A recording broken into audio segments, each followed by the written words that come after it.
Hey everyone, I'm Ian Boswell. I'm at my home in northern Vermont and it's early April, but we received some snow last night.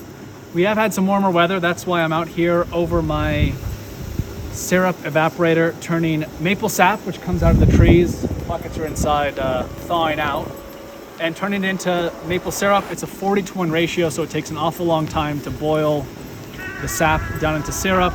But you didn't come here today to watch me make maple syrup, so let's go into my barn and check out my bikes and my coefficient handlebars.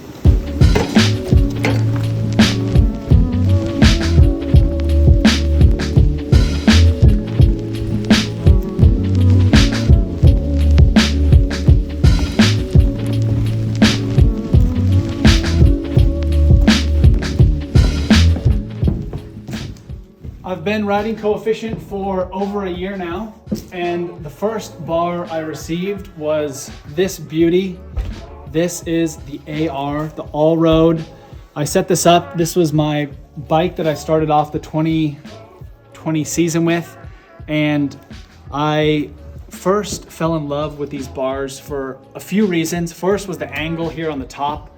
The slope of the top bar just made so much more sense, especially on some of the long gravel roads that I've been riding. You know, I spent 7 years racing in the World Tour, and I wish that I had had a bar that was so comfortable and so versatile for all those years, but I'm doing gravel now, and thankfully I can work with partners and brands that I actually appreciate and enjoy, and products that I want to ride.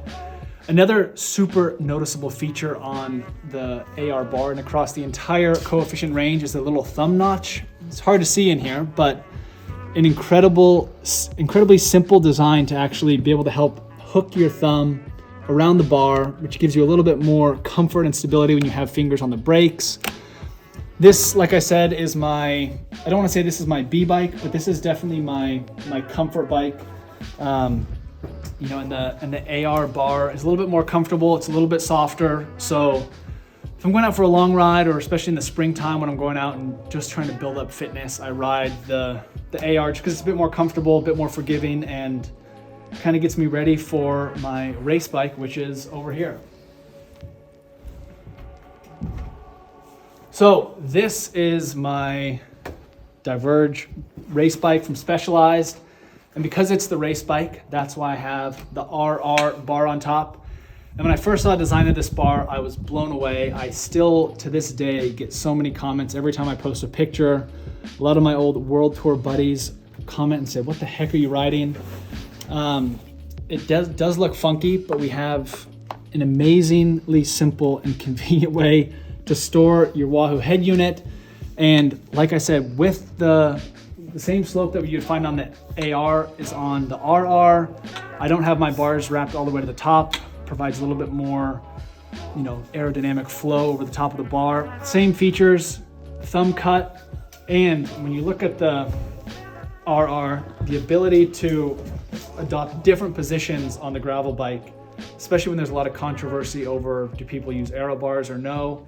If I wanted to use aero bars in a gravel race, I would have stayed in the World Tour so I could use a time trial bike, but I'm done with time trial bikes, so I've adopted the RR bar, and because there's also no rules in gravel, you can adopt a position that is more aerodynamic for you without having to avoid or obey UCI rules. So when you look at the ability to actually notch your hands underneath this front bridge, you know, with the Roam head unit, you know, I can kind of grab on top like this.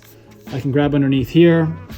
Also the extend, I have my hoods set up all the way to the end of the extension, so I have a bit more reach out here if I want to adopt the flying squirrel position.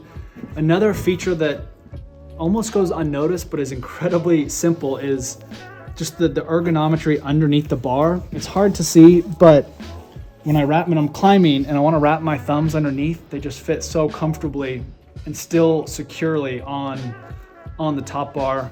Again, same thing with up here. And if you want to rest your thumb conveniently on this little nook, it provides you an infinity amount of aerodynamic positions. And like I said, in a long race, anything over 3-4 hours, you get tired of riding standard drop hoods.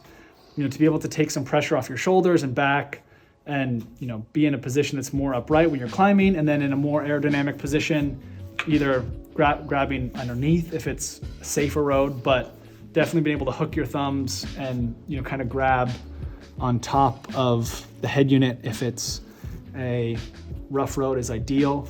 And as you can see, my Roam fits in perfectly. The Wahoo head units are all designed to be aerodynamic, and they fit flushly on the frame with the bar, and it's a beautiful mix. So that's my race bike. There's my Specialized Roubaix road bike. Same thing, same bar.